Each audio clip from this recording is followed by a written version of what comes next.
Tired of being a landlord? Are your renters, they're just making you crazy? You know, when our market was down, many people were forced into renting because they couldn't sell their homes for what they were worth in an upside down market. Or maybe you bought your secondary property for the rental income. But now, the drag of the rental repairs, the hard to deal with renters, or just seeing your investment get trashed is making you consider selling. Then there's the late payments, the no payments. You have to put so much time and attention to keep your renter current. What a hassle. If you're ready to get out of the rental business, now is the perfect time to cash out.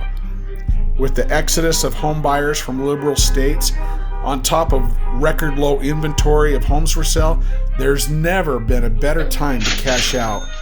Homes are going into contract in record time and getting multiple offers. And then there's the bidding wars that are pushing the maximum amount for your home. You are the missing puzzle piece to the current housing shortage, and this is a win-win for all sides. You get the max out of your home, and desperate home buyers, well, they can purchase their next home. If you're ready and you have more questions about the market, give me a call.